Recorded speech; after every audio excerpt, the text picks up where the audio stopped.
कैसी कैसी नेमतें अल्लाह रब्बुल इज़्ज़त की इस समुंदर के सीने में हैं, और इतनी जदीद तरक्की के बावजूद पूरे दुनिया के समुद्रों का सिर्फ 5% ऐसा है जो इंसान ने आज तक एक्सप्लोर किया। और हैरानी की बात यह है कि दुनिया की तमाम जानदार पॉपुलेशन का 94% वो समुंदर में है। इसमें बड़ी बड़ी मछलियाँ भी हैं और खुर्दबीनी जानदार भी हैं, और ऐसी ब्लू व्हेल भी है जिसका वज़न 1,80,000 किलो है। दुनिया का सबसे बड़ा पहाड़ी सिलसिला यानी माउंटेन रेंज भी समुंदर में है। उसका नाम है मिड ओशन रिजेस, और इसकी लंबाई तकरीबन 65,000 किलोमीटर है। और दुनिया का सबसे बड़ा पहाड़ माउंट एवरेस्ट को समझा जाता है, जबकि ऐसा नहीं है।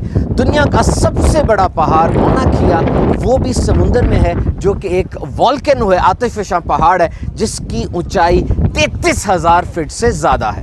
दुनिया का सबसे गहरा मकाम वो भी समुंदर में है, पैसिफिक ओशन में मारियाना ट्रेंच, जिसकी गहराई 37,000 फीट से ज़्यादा है।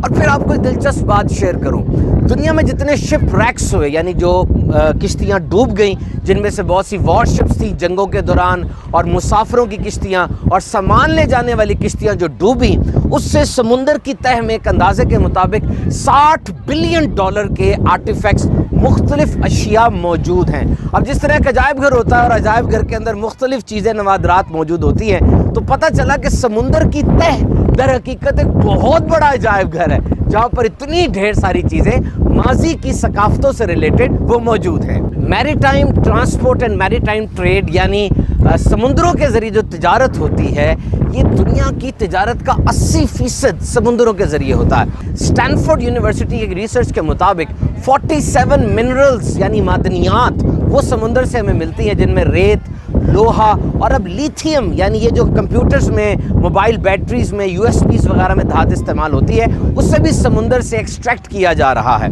और फिर ये समुंदर के अंदर तेल, जो हमारी दुनिया में एक अहम तरीन रिसोर्स है, 37% दुनिया का ऑयल वो समुंदर से हासिल किया जाता है। इसी तरह एक अजीब फिनोमेना ओशियानोग्राफी के अंदर हमें मिलता है, the rough waters of North Sea and the calmer water of Baltic C.